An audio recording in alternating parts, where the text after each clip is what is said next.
สบายดีทุกคนอยู่กับพลอยบาวนี่จาก2ไทยไปหน่อยคือเก่าเนาะเดี๋ยววันนี้สิพาออกหล่าเนาะทุกคนเนาะมือเพลงสิมาคำเนาะเดินแจ้งๆเลยเนาะเดี๋ยวมาลุ้นกันเนาะว่ามันสิออกหรือบ่เนาะฝากกดไลค์กดติดตามด้วยทุกคนเนาะเพื่อเป็นกำลังใจในการเฮ็ดคลิปเนาะได้ใช้เบิ่งเดือนเนาะ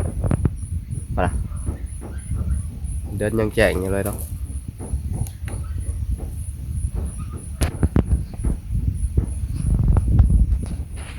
เดินเต็มหน่วยอย่างดี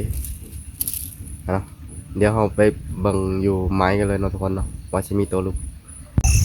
ทุกคนเนาะตอนนี้เราก็เริ่มเข้าไม้กันแล้วเนาะว่ามาลุ้นกันเนาะทุกคนเนาะว่าจะมีตัวหรือบ่เนาะลุ้นไปนำกันเนาะเดี๋ยวไปเบิ่งกันเลยทุกคน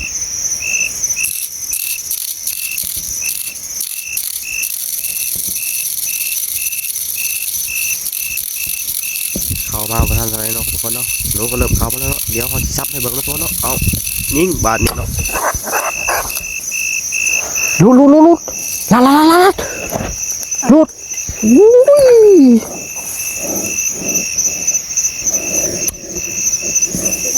โอ้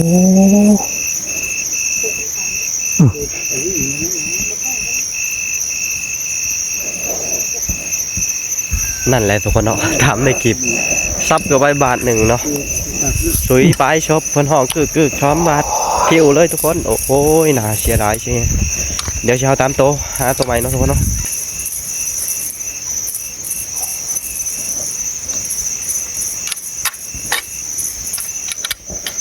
แรกก็บ่ได้เนาะทุกคนเนาะเสียแต้มเดี๋ยวนำหาแต้มใหม่เนาะทุกคนเนาะ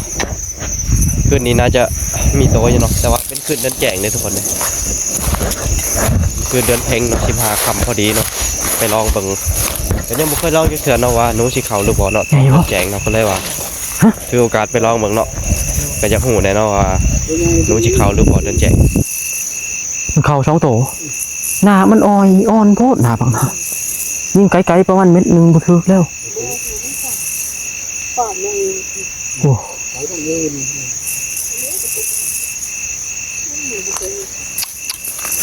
ผาดหลายเนาะโอ้นะขาดช่วยชบนะกว่ายิงเสียใหญ่จากเสียหนูบางไม่ได้ไต่เนาะก็ใหญ่กว่านี้บางไปมันมีใหญ่กว่านี้จำลือติเป็นขาหงอกเป็นตัวใหญ่โอ้คอยไล่ไปบ่ต้องยางแห้งคอยเคาะเรียน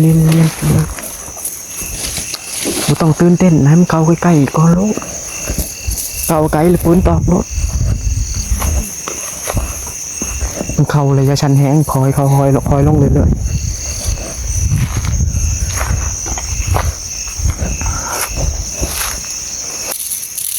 เดี๋ยวทุกคนมาเบิ่งดอกนี่เนาะหนูเข้าแล้วเอ้าครับแก๊กนั้นลืมปลดเชฟทุกคนกินแหวอีกดอกหนึ่งโอ้ยน่าเสียดายแฮงนะทุกคนเนาะคันถ้าว่าปลดเชฟนี่ดอกนี่น่าจะเข้าหัวเต็มๆเนาะเข้าใกล้ขนาดเลยดอกนี่นะ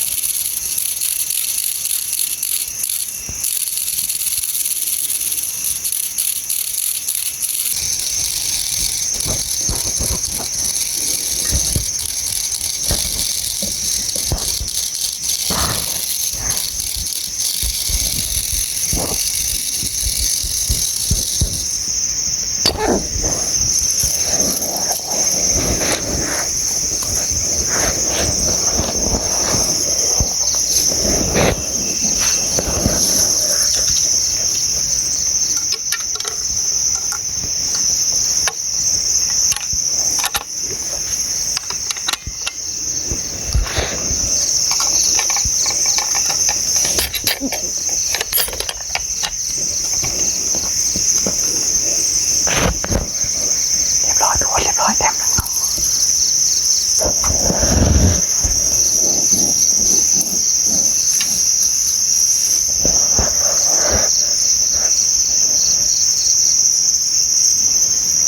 เรียบร้อย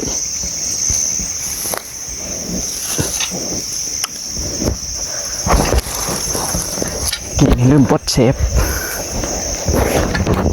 ต้นน้อยๆมันได้ต้นใหญ่มันลืมปลด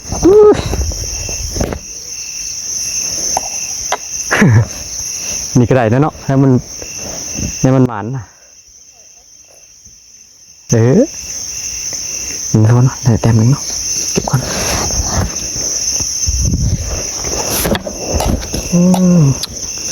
เป็นไงนะยิงบ่ทันเนาะ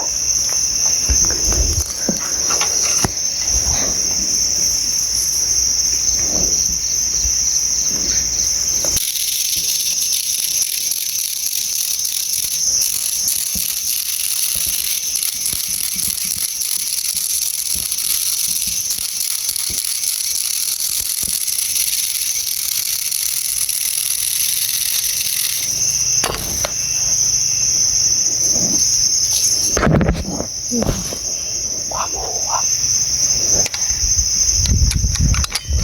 ตกใจเด้อนี่เจ้าความ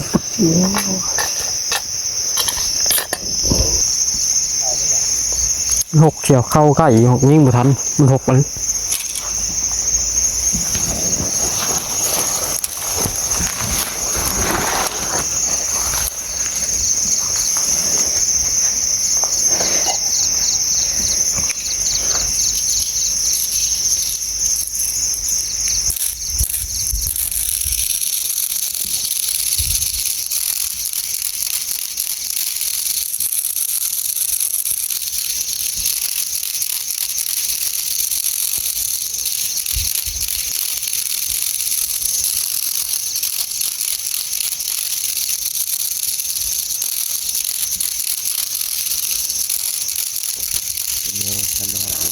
แม่เขาก็หมดนะทุกคนเนาะเดี๋ยวมาเบิ่งผลงานเลยเนาะนี่ บ่ฮะ เอา บ่ อะไรอยู่ที่แต้มเนาะ เจ้าก็ได้ก็บ่ฮะ นี่นะ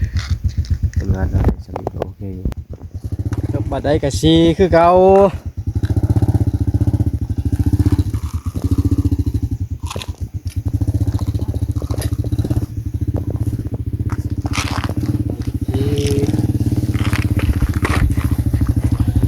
พอต้นนี้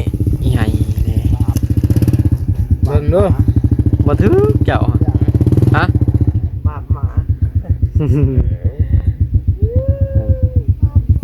ใส่เดียวกันคักปันหยัง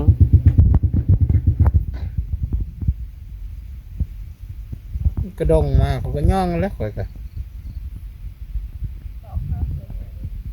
จุบโหลดดิ วันยิงกับหมอนี่บ่ถือวันยิงแต่เองบ่ถือ ที่ว่าได้ดี ที่ว่าว่าได้เต้นนะครับกระดงมาหน่อยก็ฟาดแล้วแหละตัวก็ตุบคนก็ตุบนะ เห็นว่า คนก็จินว่าหนี้นำบ่ทันนะว่าพุ่นก็ เบิ้ง เรียบร้อย